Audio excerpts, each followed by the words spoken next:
BSF কর্তৃক সীমান্তে আবারও পুশিন, তবে এবার কৌশল আরও ভয়ঙ্কর। রাতের আধারে নিভিয়ে দেওয়া হয় সীমান্তের আলো, তারপর পাঠানো হয় মানুষ। ঘটনাটি ঘটেছে পঞ্চগড়ের বোদা উপজেলার ডানাকাটা সীমান্ত এলাকায়। জানা গেছে, শুক্রবার রাত থেকে শনিবার দুপুর পর্যন্ত পঞ্চগড়ের বোদা উপজেলার বড়শশী ইউনিয়নের মালকাডাঙ্কা সীমান্ত ও কাজলদিঘি কালিয়াগঞ্জ ইউনিয়নের ডানাকাটা সীমান্ত এলাকা দিয়ে নারী শিশু সহ 11 জনকে পুশিন করে ভারতীয় সীমান্তরক্ষী বাহিনী বিএসএফ। সীমান্ত এলাকার বাসিন্দারা বলছে, রাতে শব্দ পেয়ে ঘুম থেকে উঠলে কয়েকজনকে অন্ধকারে দেখতে পেয়ে ধরে ফেলেন তারা।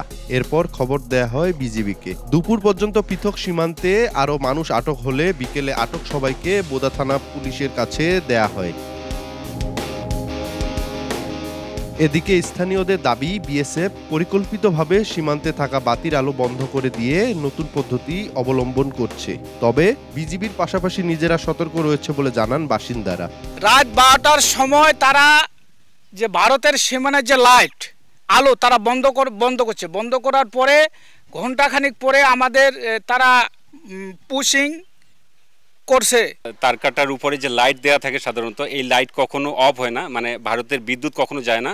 কিন্তু সেদিন আমরা লক্ষ্য করেছিলাম, আমরা দেখেছি যে ভারত সীমান্তের কাছাকাছি যেহেতু আমাদের বাসা, তা আমরা দেখেছি যে সীমান্তে অনেকক্ষণ ধরে বিদ্যুৎ ছিল না, লাইট অফ ছিল।